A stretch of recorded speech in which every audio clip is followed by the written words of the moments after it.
I would like to start the meeting. Distinguished delegates, ladies and gentlemen, it is my great pleasure to welcome you all and to declare open this special virtual session of a subsidiary body on implementation. Before I start, I would like to thank all of you for joining this session today and for the enthusiasm you have shown to participation in these virtual meetings. We have received many positive feedback and support from yesterday's section. However, some challenges was also experienced, especially with a number of statements that could be made in the short time that we had. And as you know, unlike usual SAPSTA or SBI sessions, interpretation has been reduced to just 2 hours and thus contributed to the challenges. Now, back to the focus of our session today. The focus of our session today and partly tomorrow will be the testing of a party-led review process through an open-ended forum. As you are aware, further to decision 14/29 of a Conference of the Parties, the trial phase of an open-ended forum was originally planned to be held during the third meeting of a subsidiary body of implementation.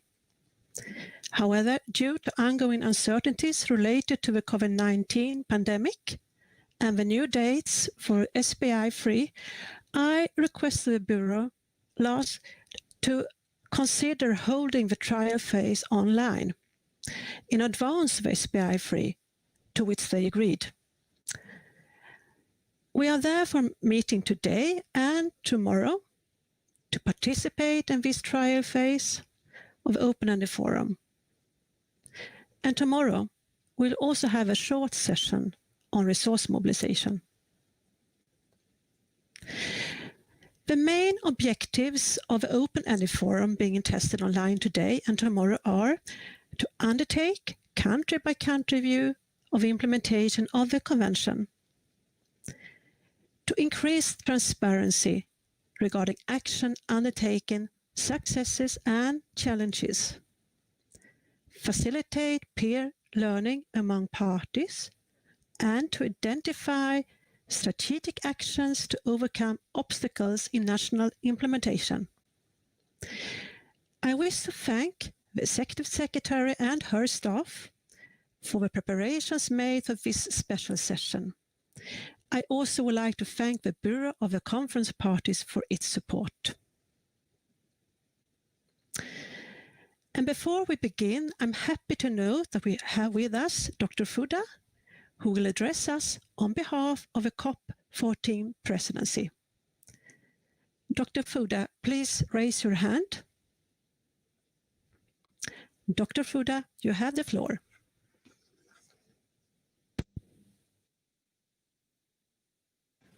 Thank you, Madam Chair. Do you hear me? Good. Well, I'm giving this statement on behalf of Dr. Hamdallah Zidan, representative of COP14 presidency. Distinguished delegates, colleagues, ladies and gentlemen. As a representative of the current president of the Conference of the Parties, Egypt, it is an honor for me to welcome you to the trial phase of the open-ended forum on review of implementation being held online today and tomorrow, as well as short information session on resource mobilization tomorrow. I trust that you and your loved ones are well during these difficult times. I would like to express my solidarity with you wherever you are in the world. As we have heard yesterday at the launch of the 5th edition of the Global Biodiversity Outlook during the special virtual session of SAPSTA, progress to implement the strategic plan for biodiversity 2011-2020 and the Asia biodiversity targets has been insufficient.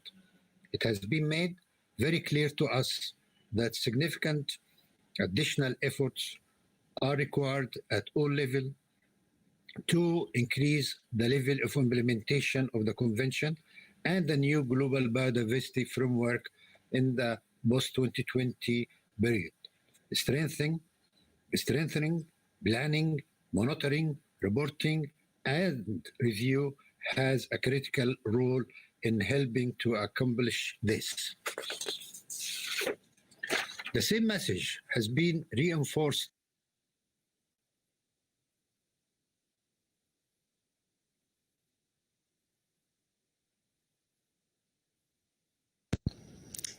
I think we lost connection.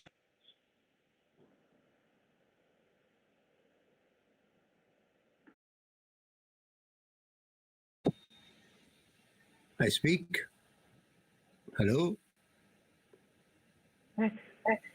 All right. Do you hear me now? The same message has been reinforced through the submission received from parties, partners, and other stakeholders. The discussion at the regional and thematic workshops and consultations held this year, as well as through the outcome of the thematic consultation on transparent implementation, monitoring, review, and reporting, and the outcomes of the first and second meetings of the open-ended working group on the post-2020 Global Biodiversity Framework. As you know, in Decision 14/29, the Conference of Parties decided to explore the development of an enhanced review mechanism for the Convention, or what can also be referred to as enhanced multidimensional approach to reviewing implementation, to strengthen implementation under the post-2020 Global Biodiversity Framework, and to prepare a party-led review process to be tested at SBI3. I would like to remind participants that initial considerations of options for strengthening implementation under the Convention goes back several years. In fact, to the seventh meeting of the Conference of the Parties held in Kuala Lumpur in 2004 that adopted respective decisions on monitoring and indicators, including the decision at national level, monitoring programs and indicators on the assessment of process and environmental impact assessment and strategic environment assessment as well. Distinguished delegates, colleagues, ladies and gentlemen, your expertise and experiences in implementing the convention in your respective countries to date are invaluable to the development of an enhanced review mechanism. I trust that these sessions will stimulate good discussions, thoughts and ideas on the subject as we advance toward COP15, which is expected to adopt a global biodiversity framework for the post-2020 period. Tomorrow, we also shall hear a report from the panel of experts on resource mobilization. You will recall that Decision 14/2020, the Conference of Parties affirmed that resource mobilization would be an integral part of the post-2020 Global Biodiversity Framework. COP14 requested the Executive Secretary to contract a panel of experts to undertake preparatory work on resource mobilizations on several aspects related to the development of the resource mobilization components in order to inform the work of open-ended working group on the post-2020 Global Biodiversity Framework and the Conference of the Parties. I am more than convinced that together we can provide meaningful input to discussions during SBI3 and formulate sound recommendations for submission to the third meeting of the open-ended working group on the post-2020 Global Biodiversity Framework and to the 15th meeting of the Conference of the Parties for their respective consideration. Thank you very much.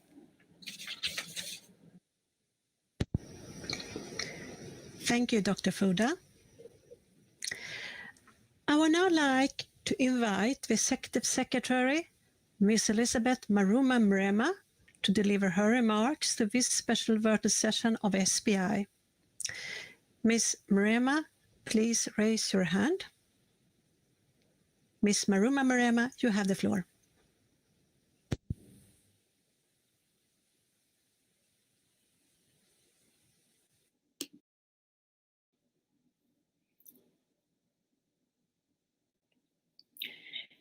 Your Excellencies, distinguished delegates, colleagues, ladies and gentlemen, it gives me great pleasure to welcome you all to this special virtual session of the subsidiary body of implementation.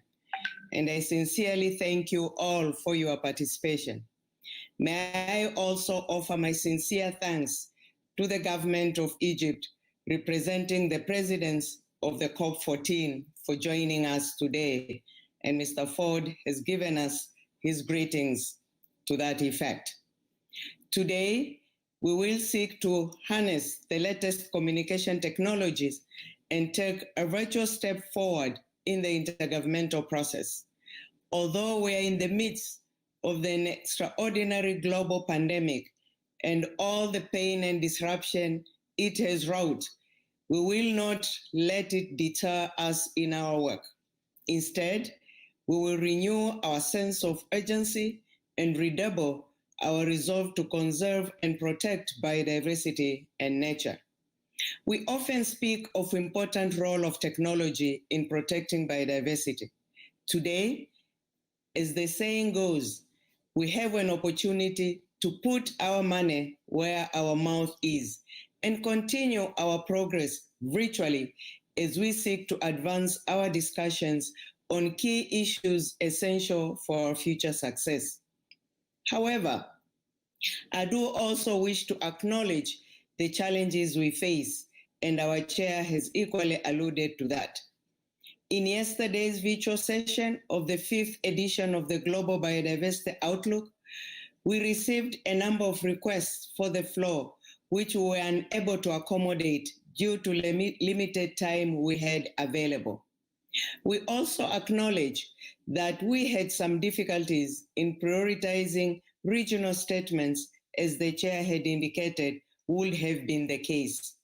We are all learning to optimize the way we can work virtually.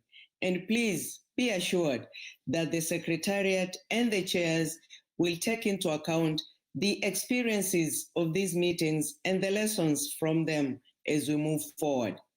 I would also like to remind you that you will have additional opportunities to make interventions on the Global Biodiversity Outlook and the other issues that we'll be discussing during the course of this week when we have our official SAPSTA and SBI meetings in the coming months. I thank you all for your understanding as we continue to adapt to this new way of working.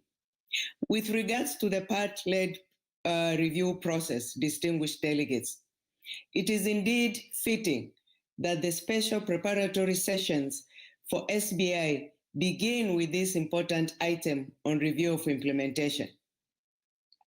At its 14th meeting, the Conference of the Parties considered review mechanisms for the convention and requested me to prepare for and organize the testing of a party-led review process, including through an open-ended forum to be held at SBI3. At this special virtual session, we will hear from 5 parties representing 5 UN regional groups, namely Guyana, Sri Lanka, Ethiopia, Poland, and Finland, who have kindly agreed to participate in the trial phase of the country-by-country review process. Each of the 5 parties have prepared a review report complementing their 6th reports on their efforts to implement the Convention and the Strategic Biodiversity Plan 2011-2020. Each will further engage in the exchange of questions and answers to provide additional insights. I would like to sincerely thank these 5 parties for their willingness to take the stage today. I would also like to thank the other parties that have read the review reports and have already shared with us questions for this session. The emerging insights and perspectives provided during this trial phase of the open-ended forum will be essential in advancing the SBI's consideration of review mechanisms at this 3rd session. But from a broader perspective, I'm confident that these reports will also provide the global community with tangible evidence of genuine progress towards biodiversity conservation and protection. They will equally show the world that we are well on our way towards establishing new relationship in our vital natural capital, one that is safer, healthier, and more sustainable and inclusive. They will also help us to better understand some of the difficulties we face so as we may continually improve on our efforts. I look forward to today and tomorrow's presentation and discussions. I'm sure this experience will be valuable when parties meet for SBI3 and further address options for enhanced review mechanism under Agenda Item 9 of the Provisional Agenda. With regards to resource mobilization, this special virtual session of SBI will equally consider the issue of resource mobilization, an issue as complex and challenging, and yet very vital. At its 14th meeting, the Conference of the Parties affirmed that resource mobilization will be an integral part of the post-2020 Global Biodiversity Framework. The conference thus requested me to contract a panel of experts to prepare reports on issues related to the development of the resource mobilization component, which will help inform the work of the working group on post-2020 Global Biodiversity Framework, as well as the Conference of the Parties. Tomorrow, we will invite the panel to present its important work on resource mobilization and also answer your questions on this issue. The availability of adequate and predictable financial resources is essential for effective implementation. However, ensuring resource mobilization will in turn require us to bring about transformative, inclusive, and equitable change across all economies and society at large. While this challenge may seem formidable, I'm optimistic that the insights provided by the panel, along with the thoughtful perspectives to be provided tomorrow, can put us all well on our way to collectively charting a path forward and helping the world to build more resilient economic systems. Ladies and gentlemen, I look forward to hearing your inputs on these important topics. Thank you very much for listening.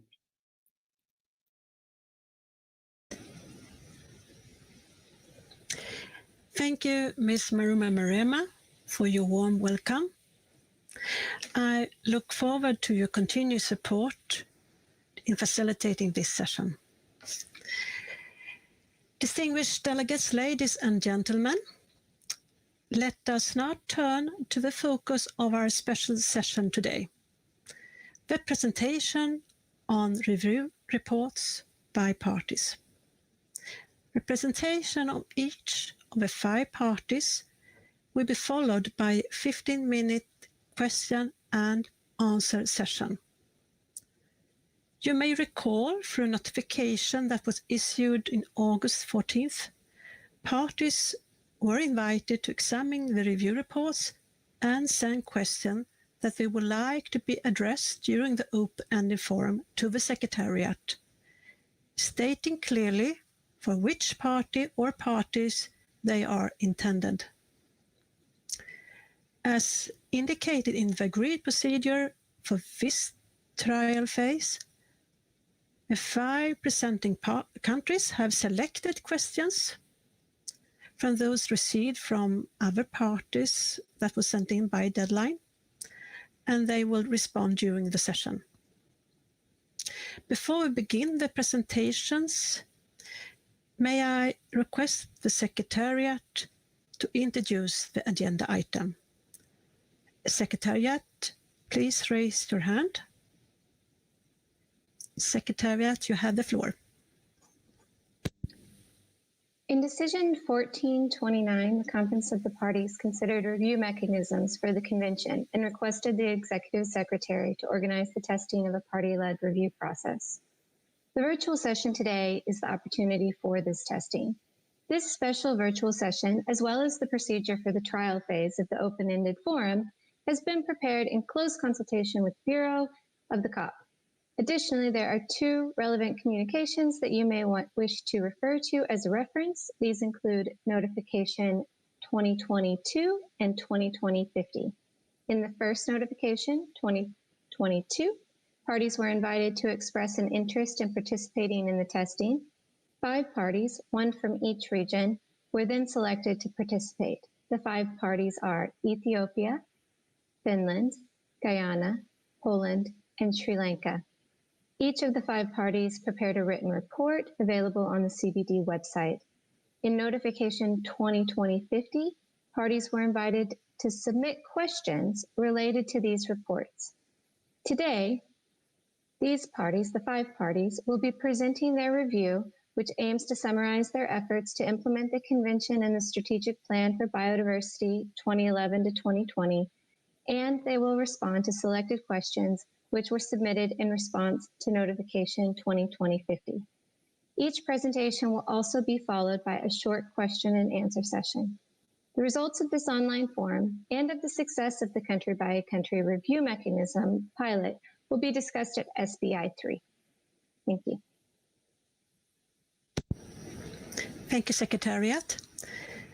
Before I open the floor for the presentations and question and answer session, I would like to invite the Secretariat to give us some information on how to request to speak and the use of a platform. Secretariat, you have the floor. Thank you, Chair. Good morning, everyone. Good afternoon and good evening. If you wish to speak, please press the raise hand button at the bottom of your screen. It will turn yellow and your status will show hand raised.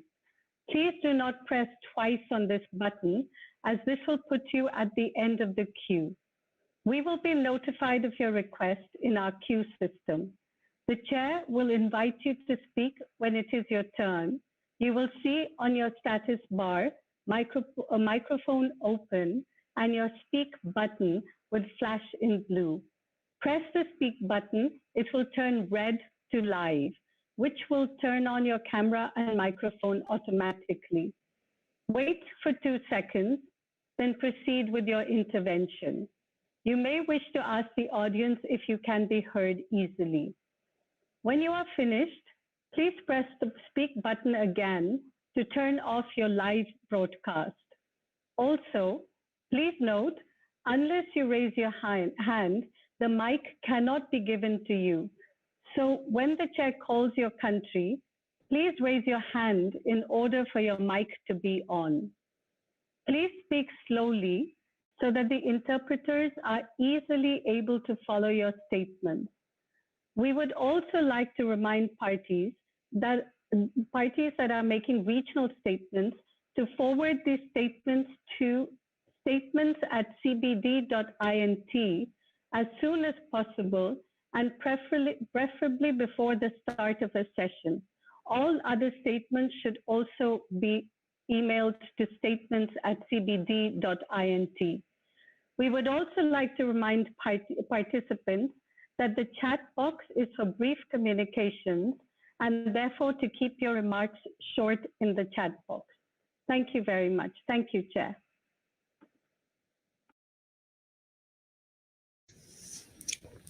Thank you, Secretariat. And before we begin, I shall note that we anticipate that this special session will start today, but also continue tomorrow, the 17th September, for up to 1 hour. I would now like to invite Sri Lanka to make a presentation. Sri Lanka, please raise your hand. Sri Lanka, you have the floor.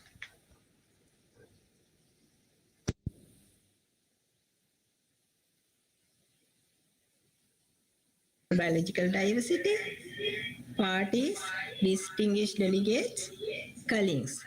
Good morning and good afternoon to all. Thank you for inviting Sri Lanka to present our effort to implementation of Convention and Strategies Plan for Biodiversity 2011 to 20 at the SBI Forum. I will present my screen. I will share my screen. Just a moment.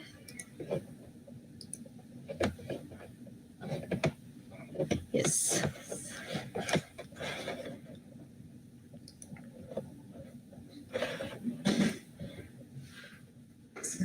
I will present my information as a following outline. General overview on present status of biodiversity, NBSAP Sri Lanka, protected area, challenges in implementation of NBSAP, conservation recommendation from 6 national report Sri Lanka, technical and financial resources provided or received from multiple sources for implementation of the activities and preparation to post 2020 global biodiversity framework. In general overview on present status of Sri Lanka, Sri Lanka is an island country lying in the Indian Ocean and separated from Peninsula India by Cork Strait. It is located between latitude 555 and 951 north and longitude 7941 and 8143 east. The nation has a total land area of 65,610 square kilometers. Terrestrial and aquatic area is larger than that. You can see the map, our terrestrial area and the aquatic area like this. Sri Lanka, one of the 36 hotspots in the world of biodiversity as well. Sri Lanka has different type of geographical areas, mountains, highest areas and lowland areas as well. Therefore, it is we can see different type of ecosystems within that country. All type of the ecosystem we can see: monsoon, lowland wet zone forest, monsoon forest, and dry zone forest, mangroves, and coastal and marine ecosystems. We can see all type of ecosystem within this tiny island. In relation to the biodiversity, we have high endemism. You can see freshwater crabs are 98% endemic, amphibians are 87% endemic, land snails are 79% endemic. Like you can see several type of endemism in the country. This is the figures given from our National Red List 2012. We have our indigenous angiosperm flora, 3,154. 894 are endemic to Sri Lanka. two gymnosperms and pteridophytes also there, spiders, marine crustacean. Those are our rich biodiversity native species. And you can see these maps. Those maps are showing uh, distribution of endemic species. This map showing endemic angiosperm species distribution. Those are the wet zone area. This is highly high distribution. You can see dry zone area also. Island wide, you can see the endemic flora and fauna also like this. A lot of those are the endemic fauna genera. You can see high species density. You can see within the wet zone area. This map shown mangrove distribution like this from north to south. You can see several mangrove ecosystems around the coastal line.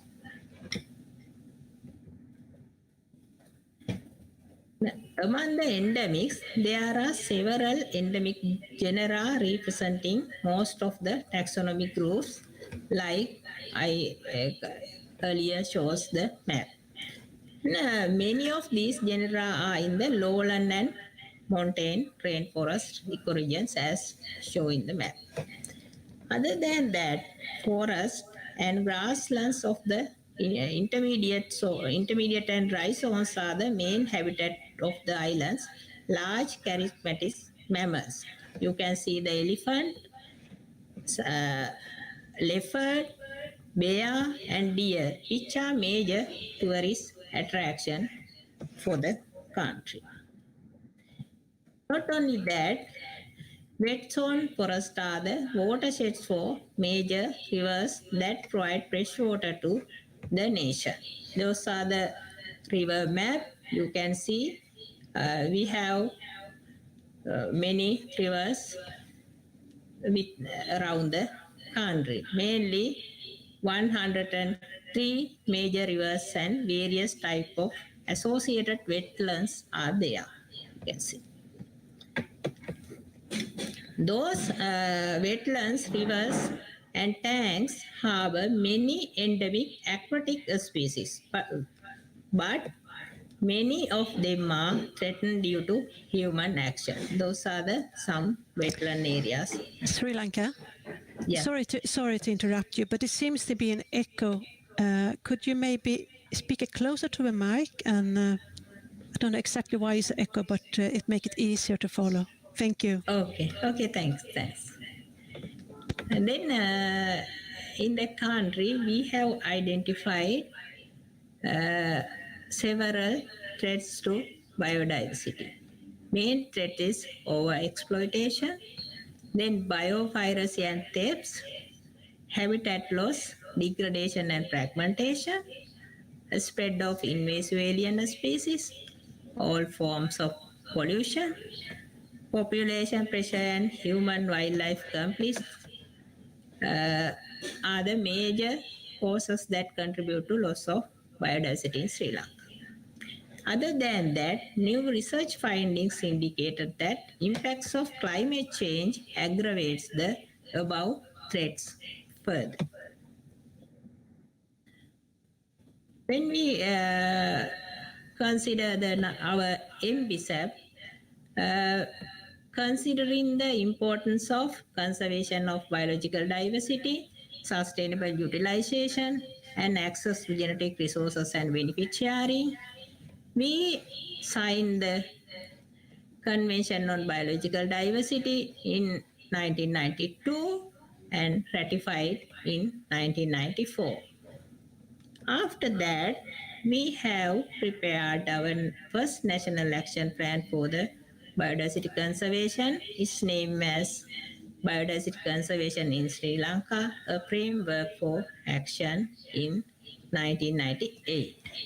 Then we prepared an addendum to BCAP in 2007, including new aspects related to the biodiversity conservation. Then second, NBSAP was prepared for 2016 to 2022 period by Ministry of Environment, and is being implemented through the application of ecosystem-based approach, which is more consistent with current approaches to biodiversity conservation, including biodiversity mainstreaming in national development priorities. The second plan is linked to achieving the Aichi biodiversity targets and the sustainable development goals. Vision of the National Biodiversity Strategic Action Plan Sri Lanka is Sri Lanka's biodiversity is valued, conserved and sustainable use to benefit all its citizens. It has 5 strategic objectives: ensure the long-term conservation of biodiversity, promote sustainable use of biological resources, conserve agrobiodiversity, promote equitable sharing of benefits from biodiversity, and improve human well-being through an ecosystem approach. We have established 12 targets with 87 activities to achieve the above objectives. First target is ensure the long-term conservation of biodiversity. Under the first objective, we have 4 targets. First one is by 2022, a system is established and ongoing for inventorizing species. Ecosystem functions structure like this. We need more information regarding the biodiversity. Therefore, we established this one. Sri Lanka, I'm very sorry to interrupt once again. I have been informed that the echo might be because that you use 2 gadgets. Could you maybe check? So you don't have 2 mics on? Yes, on. I'm sorry.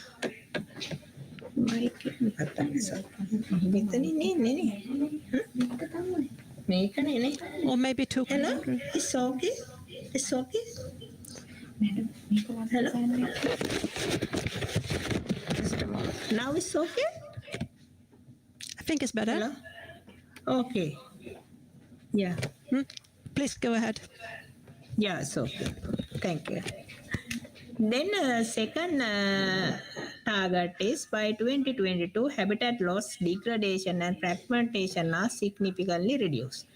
Then according to the achievements, we are in line with the target, but insufficient rate. In third one is by 2022, protected area network is made representative for all critical ecosystems and species and managed effectively.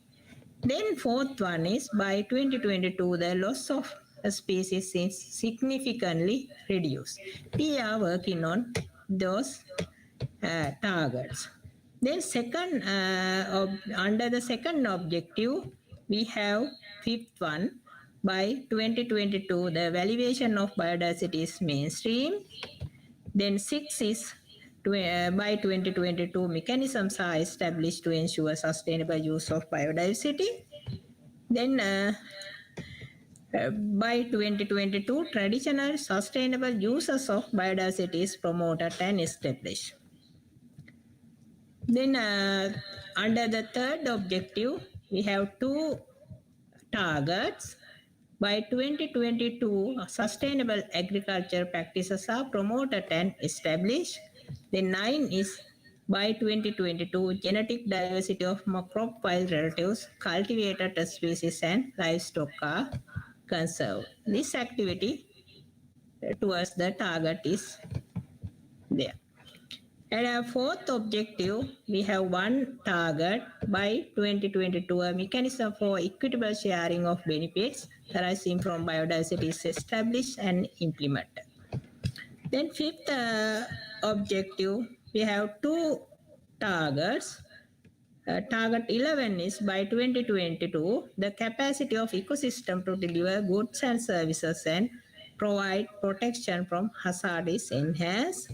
Then 12 one is last one, by 2022, biosafety is ensured.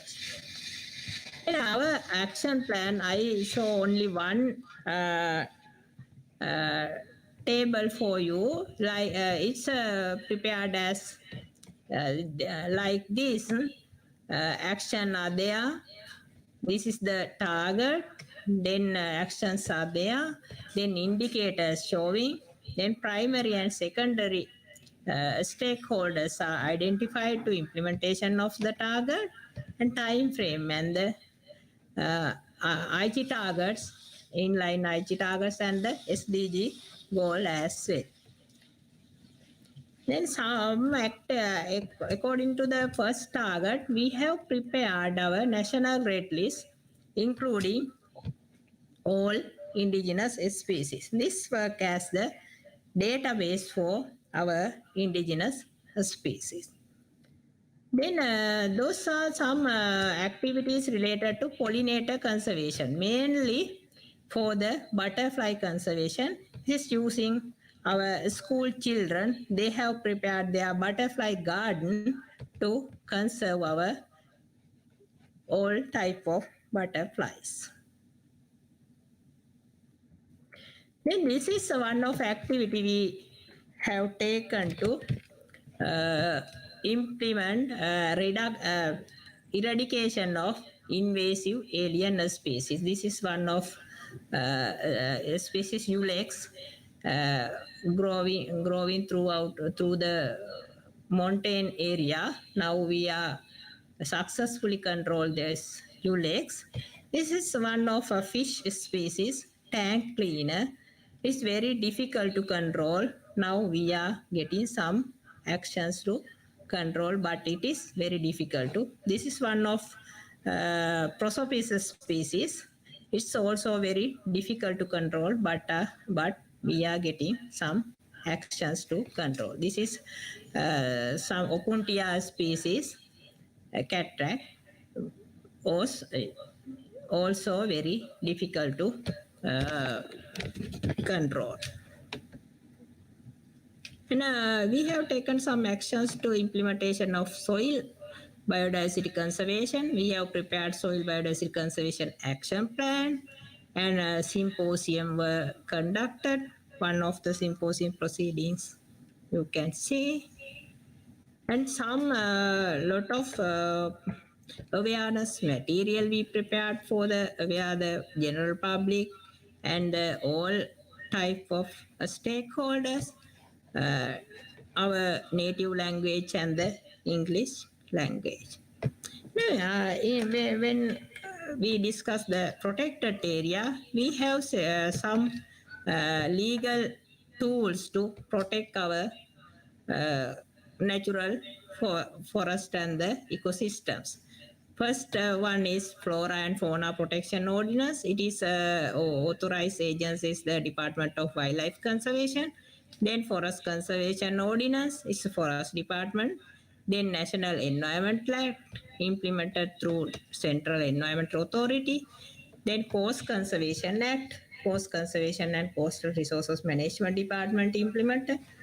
Soil Conservation Act, Department of Agriculture. Fisheries Management Area and Fisheries Reserves managed by those under the Fisheries Management Act. Fisheries Management Reserves and the Fisheries Management Areas managed by Department of Fisheries and Aquatic Resources.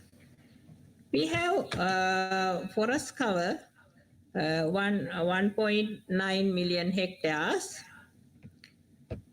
It's about 29%, 9.7% from the related to the all land area, the total terrestrial protected area in relation to total land area is 18.7. We exceed the IG target in relation to the terrestrial protected area, but marine protected area only 0.3%. We have to go towards the marine protected area target. Under the forest department, we can see the several categories of forest: national heritage wilderness area, conservation forest, forest reserves, forest plantations, mangroves and other coastal habitats. And you can see the protected area like this, blue, brown and different type of colors according to these categories. Then forest, under the forest department, Sri Lanka, sorry Yeah. to come back again. Since time is running, maybe I think you have about 5 minutes left. So if you please can try to keep on to conclude and also main challenges. Yes, 5 minutes. yeah. Thank you very much. Okay. Those are all are the protected area categories. Then challenge. I will implement the. I will set some challenges. Absence of an appropriate multi-tiered structure to monitor implementation of the NBSAP. We have to identify clear roles and responsibilities among the different government agencies. Then poor perception of potential offered by biodiversity for national development is another challenge. Then lack of trained staff to prepare compelling project proposals also one challenge. Then species and genetic diversity within terrestrial and island aquatic ecosystems appears high, but is incompletely known their number of species and their categories. Then other one is establishing an effective decision-making support system. Then capacity building also, we have some problem with that. Then conservation recommendation of the 6th National Report, Sri Lanka has identified several conservation recommendations, mainly you can see the threats mentioned above. We have to tackle those threats. Synergies need, and youth should be encouraged to conservation purposes. Valuation need, conducting a strategic environmental assessment also we need. Then technical and financial resources provided for received from multiple sources. According to our biofin data collection, biofin expenditure review, they have mentioned our biodiversity expenditure gradually increasing. 2010 to 2015, it's increased 80% like this. Then mainly technical and financial expenditure IT targets, we are expending more on IT targets 11, then 10 and IT targets 1. And then national targets, also national target 3, national target 4 and national targets 2 are more expenditure you can see.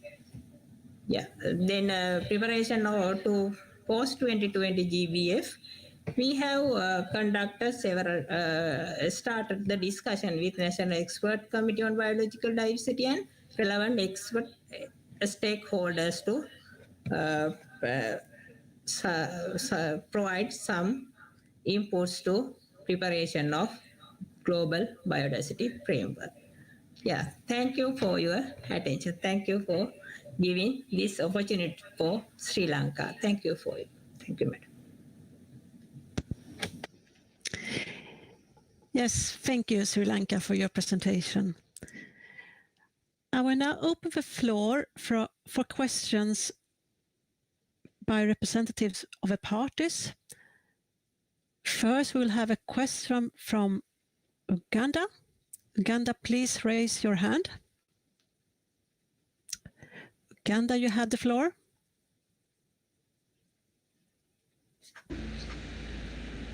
Yes, thank you. Thank you, Chair, and thank you, CBD, for holding this meeting. I have two questions for Sri Lanka. Sri Lanka, thank you for your wonderful presentation. The first question is section 1 to 12. We need further explanation so that we can learn some good lessons as you have presented. And then the second question is, what is the status of the actions and planned measures to achieve the stated SDG targets that you have stated there? Thank you. Thank you, Chair. Thank you, Uganda. We will take a set of questions together. So now we have a question from Sweden. Sweden, if you please raise your hand. Sweden, you have the floor. Thank you, Madam Chair. Can you hear me? Maybe you can speak a little higher. All right. Can you hear me better now? Now I hear you better. Thank you. Great. Thank you, Sri Lanka, for this excellent report and your very interesting presentation. Our question is as follows. In your report and presentation, you describe under challenges a poor perception of the potential offered by biodiversity for national development among decision makers and investors. And you formulate the need for messages that communicate a business case for investing in biodiversity conservation. Could you maybe elaborate on examples of businesses having benefited from investing in biodiversity conservation and at the same time helped to achieve national targets? Thank you. Thank you, Sweden. And we do have one more question from Sri Lanka. We have a question from India. India, if you please raise your hand. Yes, India, you have the floor.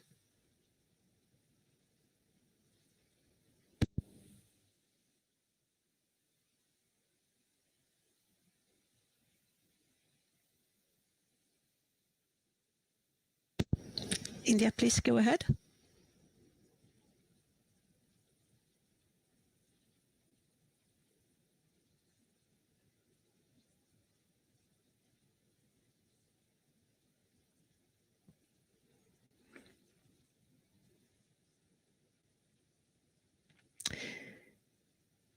India, we cannot hear you. Oh, yeah, now I can hear you. Please, India, go ahead with your question. Thank you. I'm sorry for the glitch. Yeah. Thank you, Sri Lanka, for the wonderful presentation. In addition to its peer-to-peer learning function, the voluntary peer review exercise under the convention has a very strong capacity building component. It would be interesting to hear from the representative of Sri Lanka about the usefulness and added value of this VPR as a means of identifying gaps in NBSAP implementation and capacity building needs that were previously overlooked. And could the representative of Sri Lanka elaborate on some specific actions being undertaken or planned as a result of the VPR? Thanks. Thank you, India. I would now like to turn to Sri Lanka again for the response. And Sri Lanka, you have about 10 minutes for your responses. Sri Lanka, you have the floor. Questions. For the question one, Uganda, I earlier explained the preparation of the NBSAP with the 5 strategic objectives, and we have taken several actions to implement those activities, achieving the NBSAP target 1 we prepared our national red list with stakeholder consultation. All research communities were contributed to provide their information related to the biodiversity, mainly species and ecosystem. We prepared red list with database in the achieving the target one. Then target one disseminate the all according to the our progress reports. We taken some actions to disseminate all information among the public, mainly through the publication, electronic media, and printed media.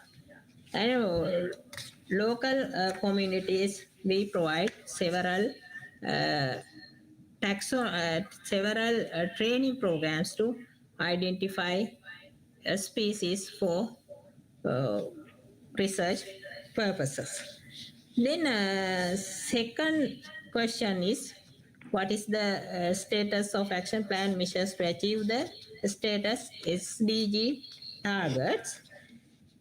We have prepared our national biodiversity strategic plan in line with the SDG goals. As the example, SDG goal 15.1, it's by 2020 ensure the conservation, restoration, and sustainable use of terrestrial and island freshwater ecosystem as like. Charlotta, China is asking. Sorry. We have established our NBSAP target 3 to achieve the SDG 15.1. Then our national target 2 established for the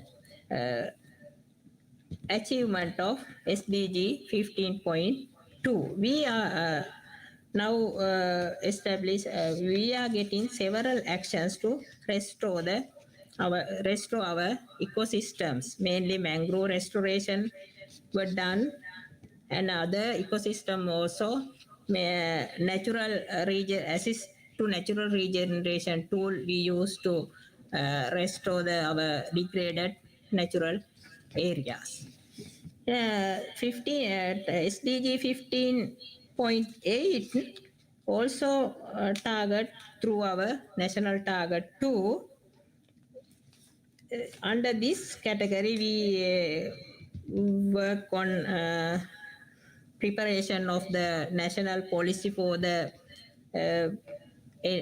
invasive alien species management. Research were conducted to identify the proper mechanisms to control the invasive alien species. Then we prepared pre-risk assessment protocols to identify the invasive alien species before entering the country, and force risk assessment protocol for the identification of existing invasive alien species. I think Uganda is okay with that answers. Then I will go to the questions raised by the Sweden.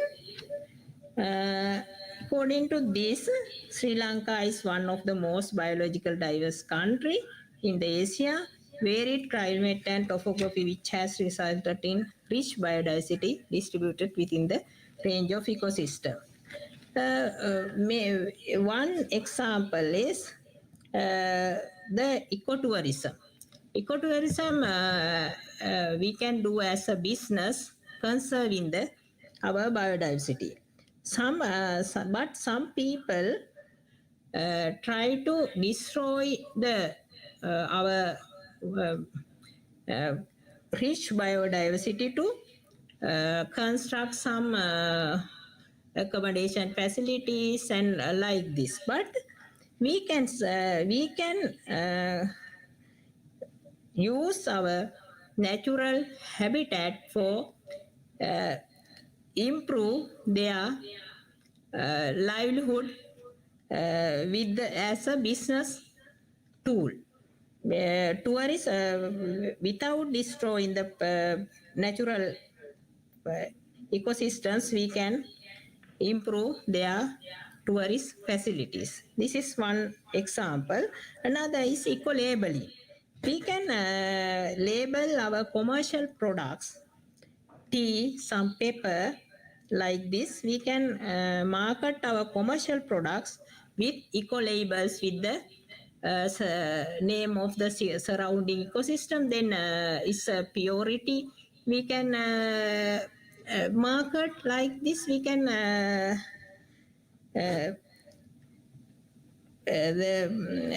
improve. We can use our business base. For use our ecosystem conservation through the business persons. Then some can. Yeah. Sri Lanka, you need to wrap up. So I'm sorry, but the time is out. Just 1 minute left. Okay. I will answer the last question. Yes. And in relation to the peer review, VPR and the NBSAP, VPR and the Six National Report, VPR conducted through the different type of, with the different discipline and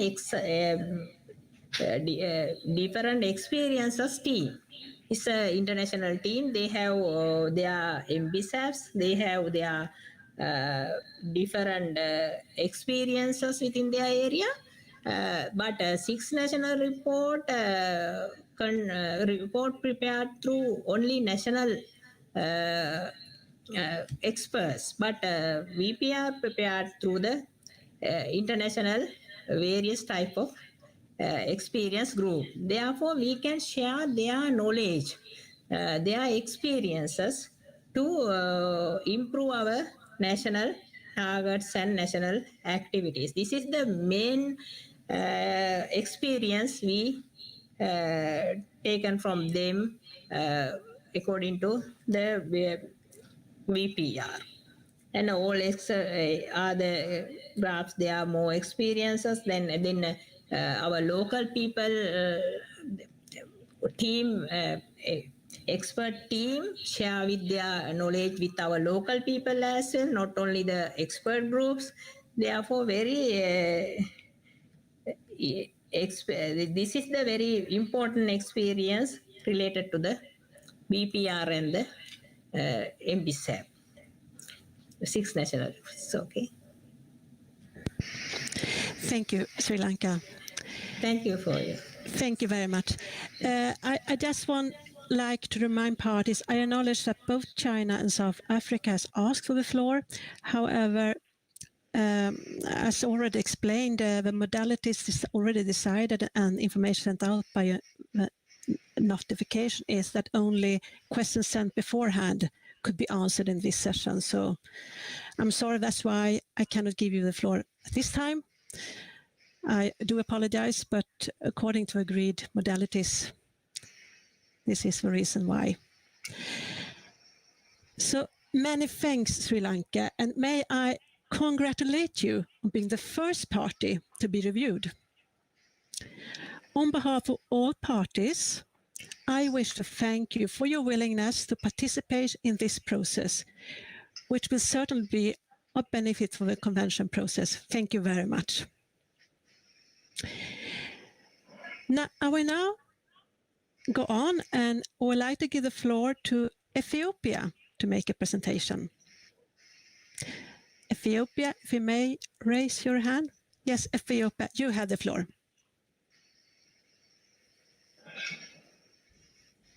Position.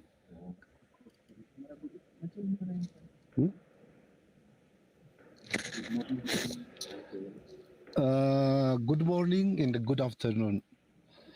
We would like to thank the Secretariat and all those who have involved to make this session a reality so that we can learn, we can present our experience and also learn from others on the level of implementation and how it went for strategic for the strategic plan 2011-2020.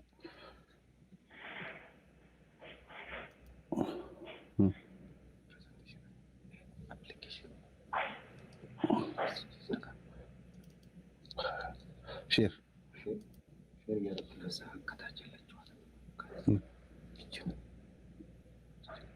PowerPoint. Thank you. Our title is a provided one, and the content of my presentation are those that have been submitted by the Secretariat. Those all 5, I will go one by one. The first presentation title was Actions that have been taken to implement the Convention in the Strategic Plan for Biodiversity 2011-2020 in Ethiopia. The implementation of this convention starts by revising the NBSAP itself, and the revising of the NBSAP took into account global priority, global and party level provisions and commitments. After we received the invitation from the Secretariat, Ethiopian Biodiversity Institute, which is a focal point, was to set a stage, including assigning national coordinator for the NBSAP, developing the annual work plan for the revision, establishing the National Project Steering Committee, which will oversee the overall revision process, and involving in capacity building processes.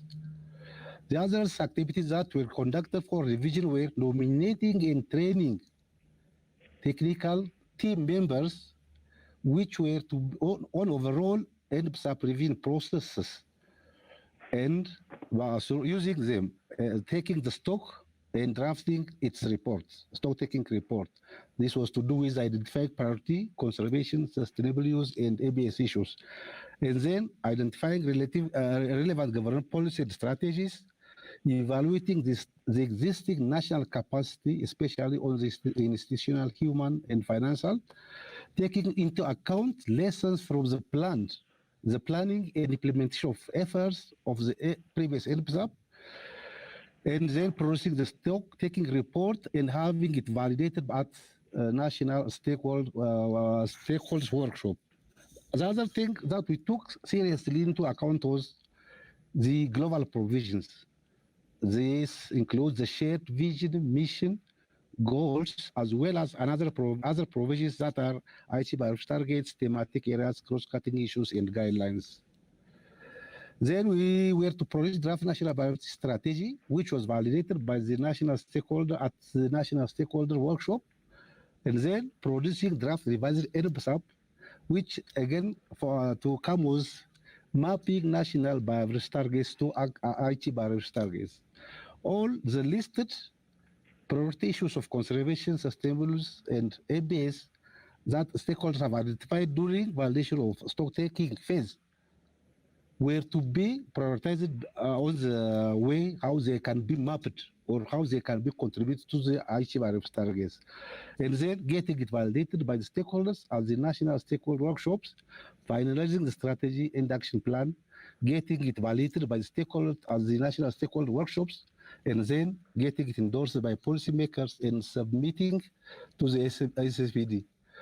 The Ethiopian national biodiversity targets so revised has 18 national targets, all of which are mapped to IT biodiversity targets, 44 indicators, 58 actions, and 10 implementing agencies, as well as implementation time frame. The budget required for the implementation was developed as a separate document and was submitted to CVD and JF. This table indicates the strategic goals, global strategic goals, which actually are also ours, in the number of IT biodiversity targets each goal contains, and each number of Ethiopian national targets it contains. As I said, our target has our revised NBSAP had 18 targets, 44 indicators, and 55 actions. As I said, all the priority issues that were identified as the stock taking and approved by leaders by the stakeholders were to be mapped to the IT targets. Otherwise, we have not taken them all. As you see, Ethiopian National Biodiversity Target 1 was mapped to contribute as a relevant to contribute to IT Biodiversity Target 1 and indirectly contribute to IT Biodiversity Target 2, 4, and 19. With this, all of the targets, 18 targets, were mapped this way. Otherwise, if it cannot contribute, we did not take any action as a target. These are the implementing agencies I said are 10. First is the Ministry of Environment, Forest and Climate Change, which is now a commission. Ministry of Agriculture and Natural Resources, Ministry of Livestock and Fisheries, Ministry of Water, Irrigation and Energy, Ministry of Education, Ministry of Industry, Ethiopian Biodiversity Institute, Ethiopian Wildlife Conservation Authority, Plan and Development Commission, and Ethiopian Institute of Agricultural Research. The activities now, we have finished revision of our NBSAP and the implementation arrangement was to be put in place. How time is set, implementers are set, actions are set now, the arrangement was to be put. As a result, Ethiopian Biodiversity Institute is the national focal point and was responsible to implement and coordinate the overall implementation. Therefore, it has coordinated the establishment and functioning of National Biodiversity Technical Committee, National Biodiversity Council, and time frame for the meetings of this council and committee, developed a reporting format and reporting time frame of the implementation by the implementing agencies. The NBTC, which I said before, was responsible to evaluate level of implementation by implementing institutions compiled by the NBSAP office that has been collected from the implementing agencies at a quarterly basis and was to come up with the way forward that will be discussed further at annual meetings of National Biodiversity Council. It was comprised of directors of plan, directors, and focal persons of the lead institutions, one international NGO and one local NGO, and Plan and Development Commission. It was chaired by the Deputy Director General of EBI, and the meeting was at a biannual basis. The NBC, National Biodiversity Council, was responsible to evaluate annual level of implementation compiled by the National Biodiversity Technical Committee and was to provide strategic direction for further action, especially for those actions that were lagging during a given fiscal year. Its composition was chairperson of Agriculture, Pastoral and Environmental Protection Affairs of Study Committee of the House of People's Representatives of Ethiopia, ministers, state ministers, commissioners of lead implementing agencies, Ministry of Finance, Plan and Development Commission, Ministry of Science and Higher Education, and heads of one local and one international NGO. Chairperson of the NBC was the commissioner of the Ethiopian Environment, Forest, Climate Change Commission, and the calendar was at annual basis. Outcomes expected, now I will come to the outcomes. Outcomes expected from the Strategic Plan for Biodiversity 2011-2020 from parties are two. These are developed or revised NBSAP that have been adopted by as a policy instrument and implemented in partial manner and submitted to the Secretariat by 2015, which is a requirement of IT Biodiversity Target 17, and developing 5th and 6th national reports and submitting to the Secretariat on a timely basis. Accordingly, Ethiopia has revised its NBSAP and submitted to SCBD in 2015 and submitted its 5th national report in 2014 and submitted also its 6th national report in April 2019. These are actually the outcomes. The first was the left hand is the 5th national report. In the middle one is the revised Ethiopia. Sorry to interrupt. I would like to remind you that you have around 5 minutes left. Okay. Thank you. Implements of achievements. For the five national report was indicated in 3 different categories: very good, very well, good, and fair. and 9 were regarded as very well, 5 as good, and 4 as well. The 6th national report was implemented level reported in traffic like description. 10 were categorized as green, 7 as yellow. Technical support was planned to be conducted mainly by using the available national capacity. However, there were some implementers that have gotten their support from other sources. Financial support. When we come to the financial support, it was expected from 3 sources. It is the government budget, 1. The second was funds to be secured by implementing agencies by their own efforts. And the third one was expected from Secretariat and JF as per the NBSAP target 20 provision. Needs for current and adjustment are national and external in nature. The national words include engaging in awareness raising, strengthening NBSAP core structure, strengthening binding mechanisms for implementation, locating and lobbying, secure funds, especially in the private sector, refining and fine-tuning alignments of national targets with corresponding global targets. The needs of international nature include setting well-understandable global provisions, organizing relevant capacity building events, and bring parties to equal structure of understanding vis-a-vis the NBSAP process, encouraging parties to take part in capacity building events and refrain from regularly changing their delegates, and facilitating early communication, timely release of the allocated funds, and living to the commitment.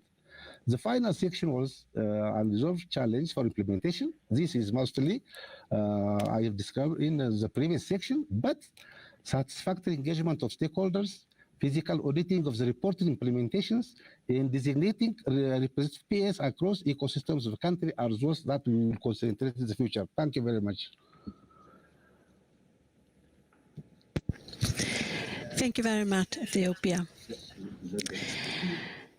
I would now like to open the floor for questions by representatives of the parties that have sent in their questions beforehand. And we will now have a question from Uganda. Uganda, if you please raise your hand. Uganda, you have the floor.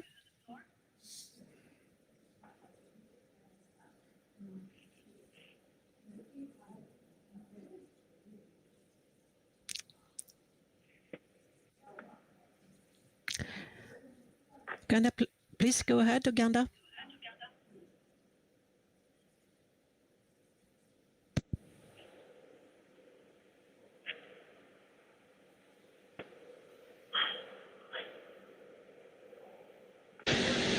Yes. Yeah. Okay. Thank you, Chair. I got a little hitch here. Well, thank you, Ethiopia, for your presentation. It was very good. However, we see that there was no clear baseline indicated across all the achievements to demonstrate any rate of change or progress. I would like to know if there is any clarification on this. Thank you, Chair. Thank you, Uganda. And we also have a question from Georgia.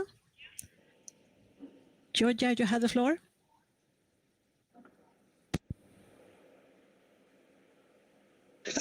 I wonder how Ethiopia tried to achieve synergies with other biodiversity-related conventions, whether the focal points of other conventions were involved in development and later at the implementation stage of NBSAPs, and what are the lessons learned from this process? Thank you, Madam Chair. Thank you, Georgia. And we also have one question from Canada.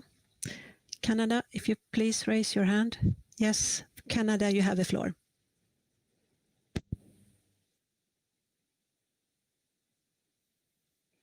Thank you, Chair, and thank you, Ethiopia, for your presentation.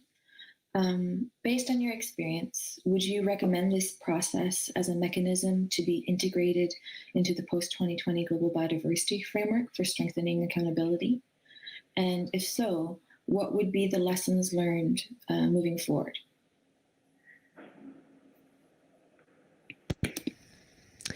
Thank you, Canada. And before I give the floor to Ethiopia to answer, I just want to acknowledge that I see that Sudan has asked for the floor. I think Indonesia did that as well. But as I said before, unfortunately, this session is only, responses only for questions sent in beforehand in according with the agreed modalities. So therefore, only those questions that were sent in before could be answered. So please, Ethiopia, if you could answer to the questions that have been raised, if you raise your hand. Yes, Ethiopia, you have the floor. Thank you very much for these very important questions. The first question is says there is no clear baseline indicated across all achievements. Yeah, during submission of this report, we did not accommodate all these issues into the report, but out of the 18 national targets, most have baselines. And for example, I can show number 8, National Biodiversity Target 8 has a baseline. It says increase access to collections of species breeding strains from 62 species to 99 species, or 76,512 accessions to 80,517 access of field and horticultural crops, 740 species to 1,240 species, or 1,740 to 4,746 species of forest and regional plants, 5 breed species to 8, which is 32,600 straws to 132. And 500, from 550 microbial genetic resource conserved to 1,000. The same is true for the exit conservation target 9 and also for target 11. For example, it says genetic materials accessed for research and development in the ABS will be increased from 163,834 to 2,960 to 86 accessions and biospecies, and 13 to 18 species for access beneficiary. These all have been achieved over 100%. When I come to the other questions, very important one from Georgia, in Ethiopia, there are a lot of biodiversity-related conventions, such as integrated International Treaty on Plant Genetic Resource, Food and Agriculture, United Nations Framework Convention on Climate Change, United Nations Convention to Combat Desertification, and Convention on International Trade in Endangered Species of Wild Fauna and Flora. CITES. These are all, fortunately, all of these conventions are housed in the same institution, in the Commission for Environment, Forest and Climate Change. Experts from all these institutions were involved in the stock taking and overall NBSAP review process.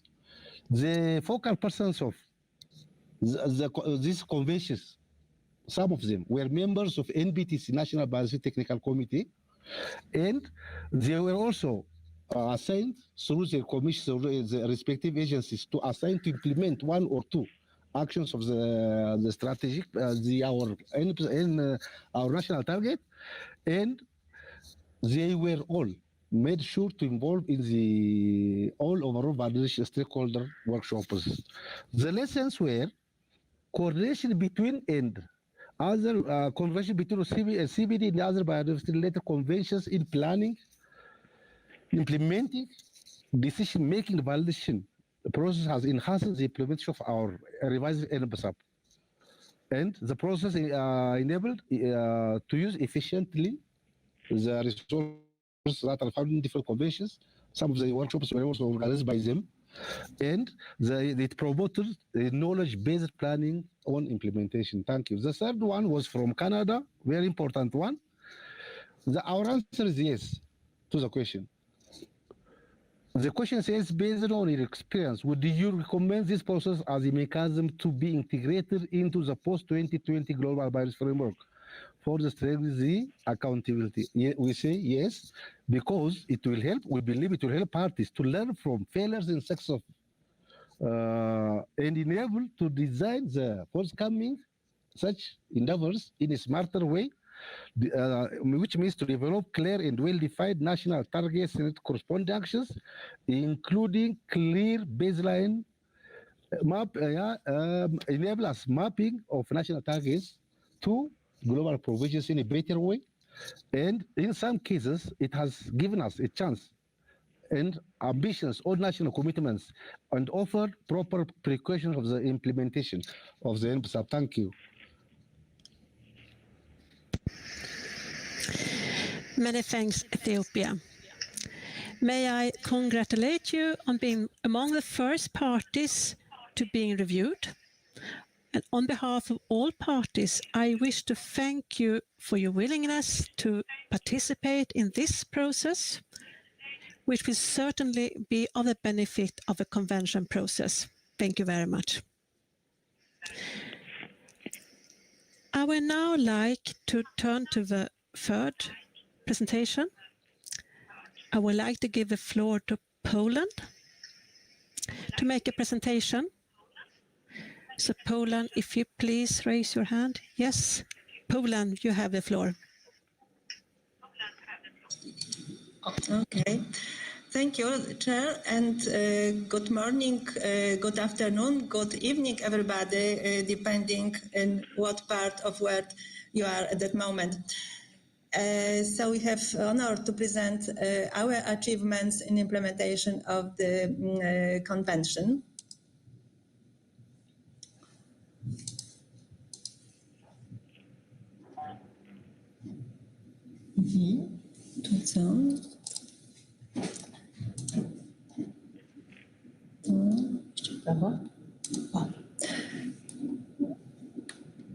Okay, so our review was based on our 6th national report. This report was drafted by the Ministry of the Environment in consultation with other sectors and relevant stakeholders.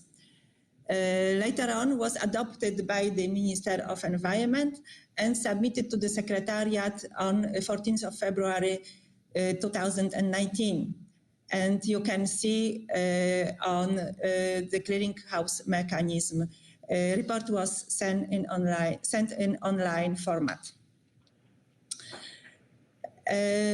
Report was talking about our implementation of biodiversity strategy, which in turn was drafted by a group of experts in the Ministry of Environment, consulted at national level with other sectors and interested actors and stakeholders.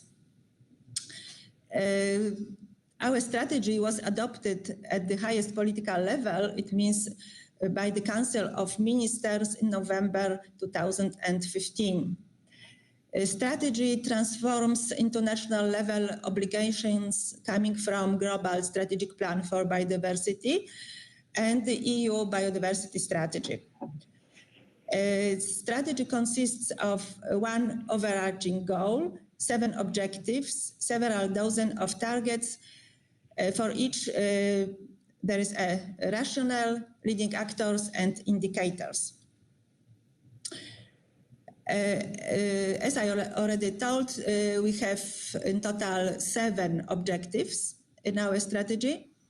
And it is improvement of knowledge level and increased society activities, improvement of nature protection system, preservation and restoration of natural habitats and endangered species, maintenance and reconstruction of ecosystem providing services for humans, integration of economic sectors with biodiversity objectives, reducing threats for climate change and invasive alien species, and increasing Polish participation on biodiversity in international fora.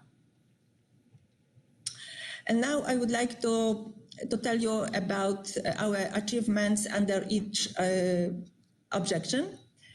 Regarding improvement of knowledge level and increase of society activities, several activities were performed, including development of nature inventory database and methodology of data collection, extension of central register of nature protection forms, development of additional subsystems of our nature monitoring.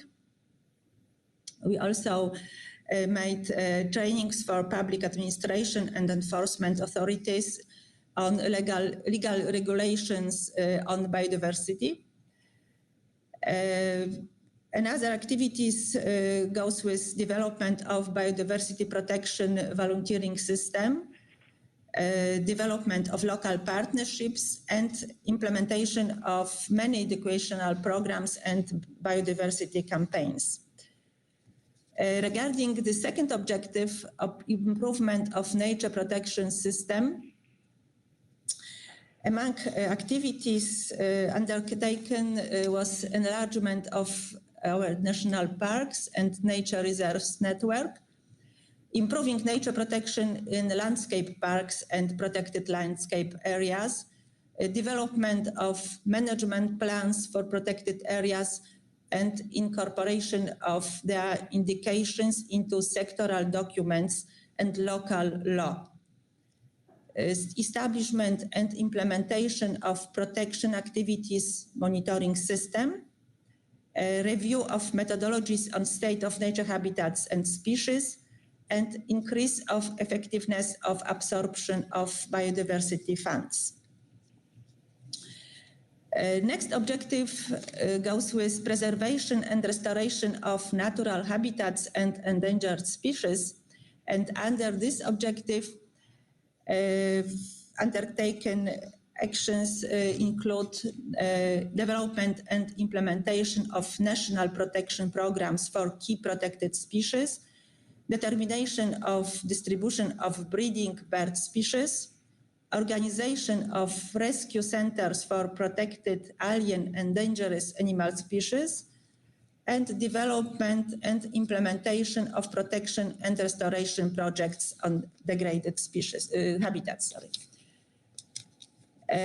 On next objective, which is maintenance and reconstruction of ecosystems providing services for humans. We made identification and assessment of the state of ecosystem functions and services, and inclusion of green infrastructure into special planning at the local level. A very important part of our national strategy was integration of economic sectors with biodiversity objectives. Regarding agriculture and forestry, I would like to mention promotion of rational management of native breeds of farm animals, collection and storage of farm animals biological material in our national gene bank, protection of forest birds, rare native tree species, and increase in volume of dead wood in forests, increase water retention in forests, and formation and maintenance of forest stands of diverse structure and age.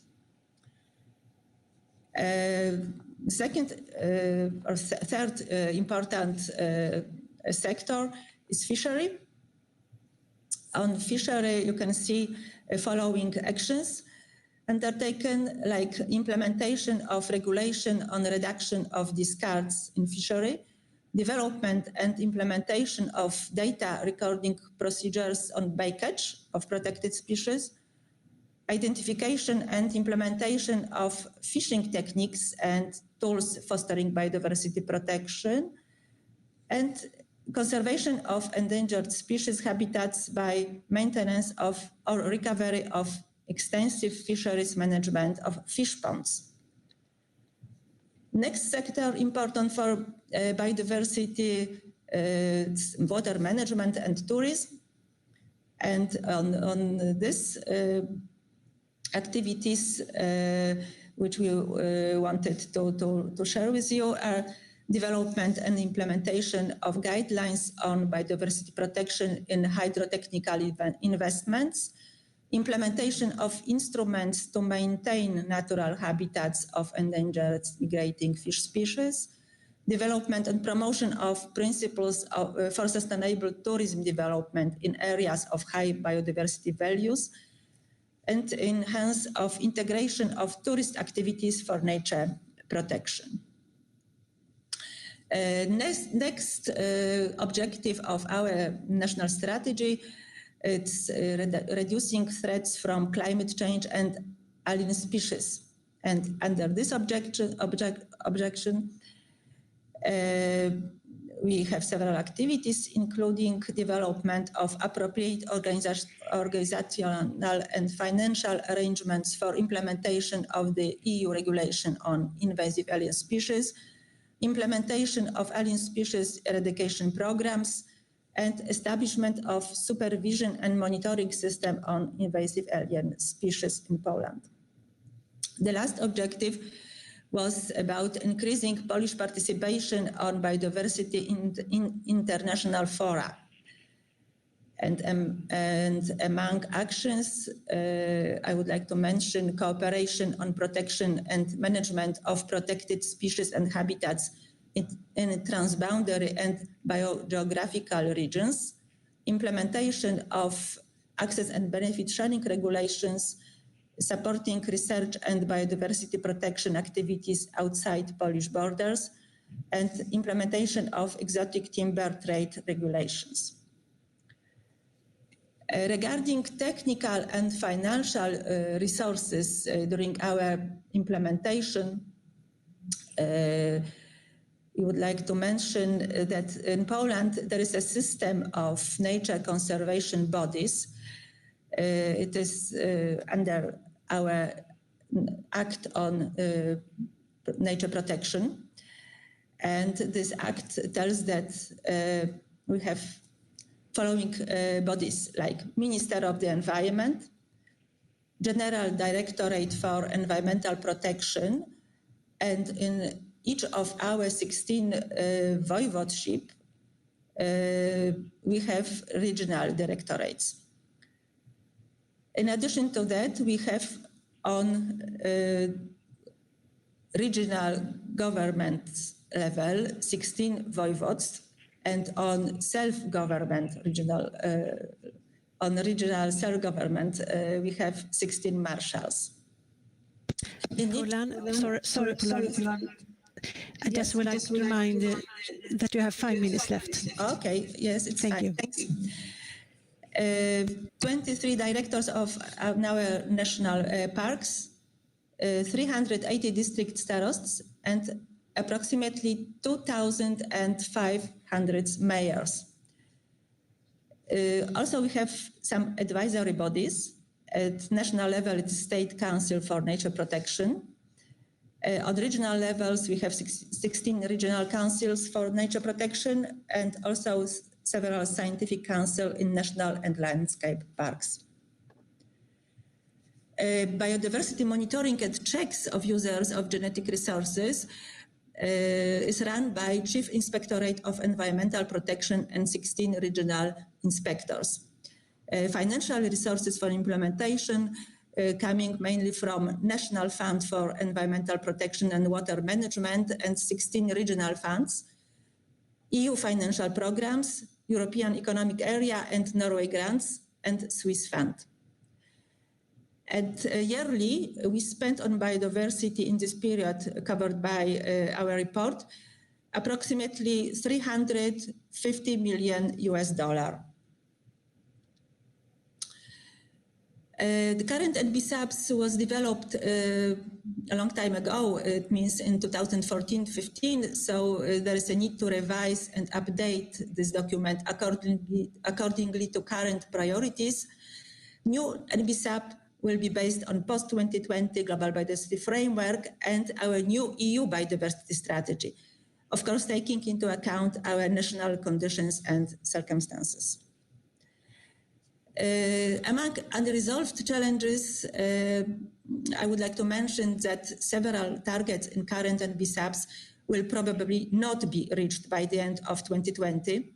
Why? Main reasons insufficient human and financial resources, not sufficient promotion of biodiversity issues within the whole society, and not sufficient cooperation between stakeholders.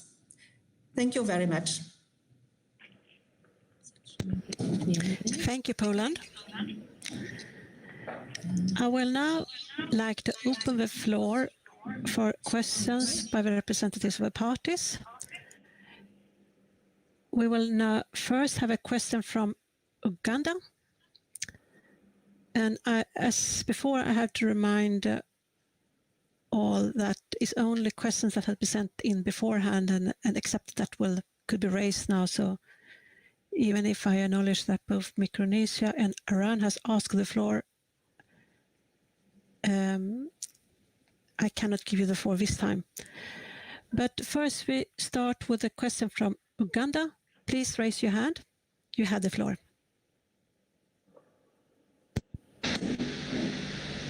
Thank you, Chair. And thank you, Poland, for the wonderful presentation and the progress made in your NBSAP. I have one question from Uganda, and it's under Objective D and F. Objective D and F, your measurement number 27, you indicate what are the expected and actual outputs of the project. That is the developing of the adaptation plans for climate change in the cities with over 100,000 residents, as indicated in your report. Thank you. Thank you, Uganda. We also have a question from Sweden. If you raise your hand. Sweden, you have the floor. Chair, and thank you to Poland for this really impressive list of actions.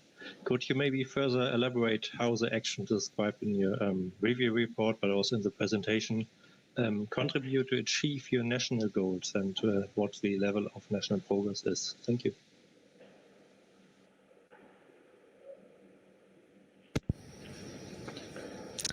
Thank you, Sweden. I will now give the floor to Poland for their response. Yes, please, Poland, you have the floor. Okay, thank you very much. Thank you for your questions. Firstly, I'd like to go to Uganda. Thank you very much for your question, because it's really nice that you read our report very carefully and paid attention to this specific issue. Yes, it is very, very interesting project. And I dare say we are very proud of this project as well. Development of plans to adapt to climate changes in cities with over 100,000 inhabitants was an innovative project of our Ministry of Environment. A major objective was assessment of sensitivity to climate change of 44 largest Polish cities and planning adaptation activities appropriate for identified threats. Because of range of this project, this was the only initiative, as I know, in the whole Europe, in which the Ministry of Environment supported local authorities, local administration, coordinating activities on adaptation to climate change effects in several dozen of cities at the same time. Development urban adaptation plans in 44 cities participating in the project, as well in our capital, in Warsaw. Warsaw was just outside the project, but in parallel, similar project was run especially for Warsaw. So all those plans will contribute to protecting about 30% of Polish citizens against climate change effects.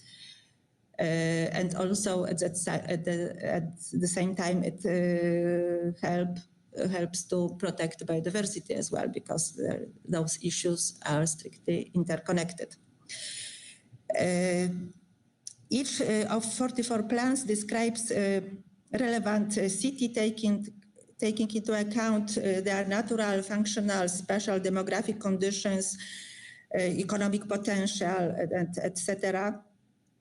In document, we can find a diagnosis of detailed climatic and hydrological data, assessment of city sensitivity to climate change, adaptation potential, risk, opportunities, etc. So at that moment, we have already done all those 44 plans. Almost every plan is at that moment adopted by local authorities as a local law. It's very important. The total cost of project was about 30 million of Polish zlotych. It means more than 7 million euros. Money came from EU Cohesion Fund and Polish budget. Project was run from January 2017 till 2019. And at that moment, because this project is over, but there is a follow-up. In March this year, we started an initiative entitled City with Climate, with the aim to improve quality of life of residents and support cities in transforming into climate-friendly and neutral cities. So I could continue, but I understand that we have limited time for this. So I would like to pass to next question asked by Sweden. So thank you, Sweden, for your interesting question.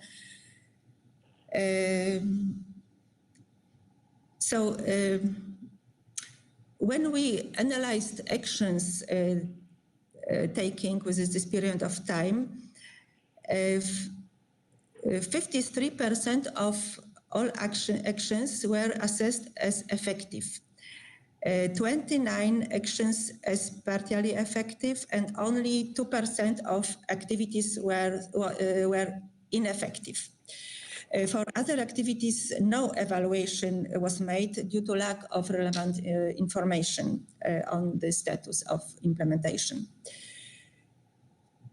But assessment of progress in meeting our several national objectives showed a little bit different situation. None of those 7 objectives will be achieved in planned period. It means by the end of 2020.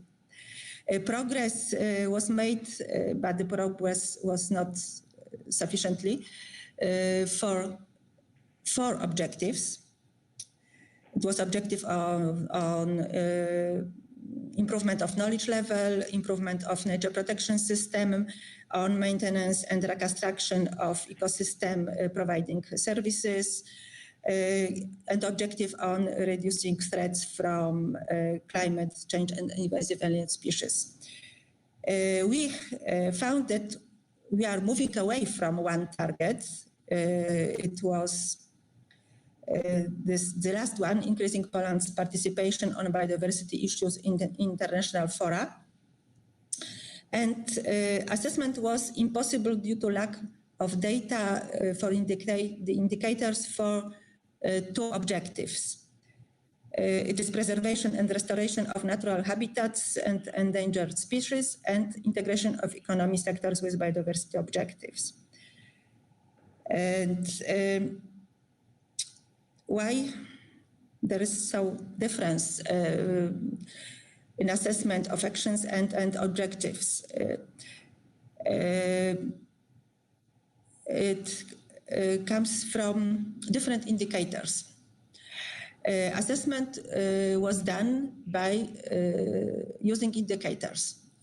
Different indicators were approved for actions, different for objectives.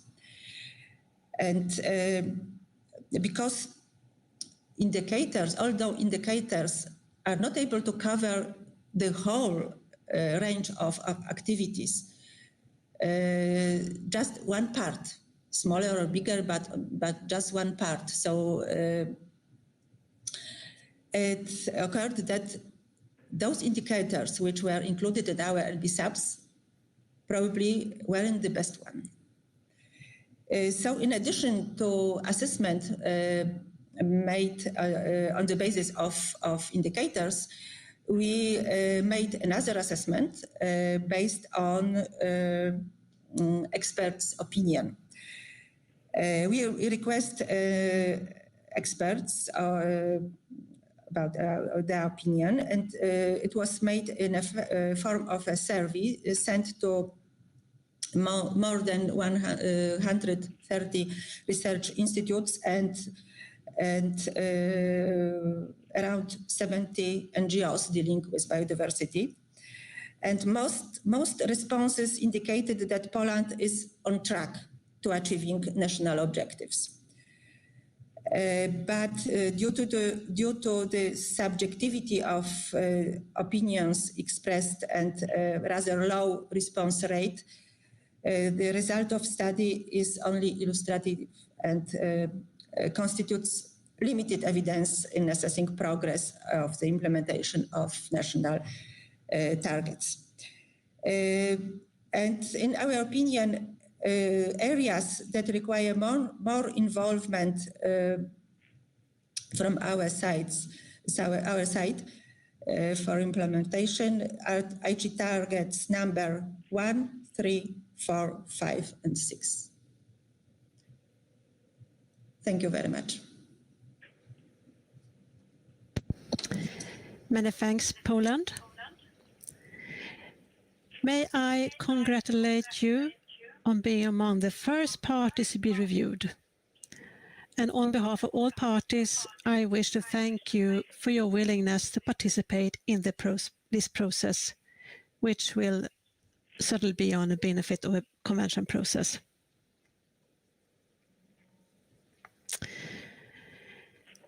We have come to the end of a session today. As we have come to the end of a 2-hour session, we will meet tomorrow at the same time. I would like to thank you all for your participation today, and we will continue our consideration of a review reports tomorrow morning at the same time. We'll then begin our consideration of a report of a panel of resource mobilization after that. And before adjourning, I would like to note that tomorrow, when I open the floor for questions, answers, and interventions on resource mobilization, I would like to prioritize regional statements first. And to facilitate this, and it has been said before, of course, but to ensure that best quality of interpretation, I would be grateful if you could email the Secretariat to the email address statements@cbd.int, your regional statements, ahead of a session. And that way we will have a name of those parties that will make the regional statements, and I will then call on those parties to make their interventions first. So please keep your statements also to 4 or 5 minutes to enable as many as possible to intervene tomorrow.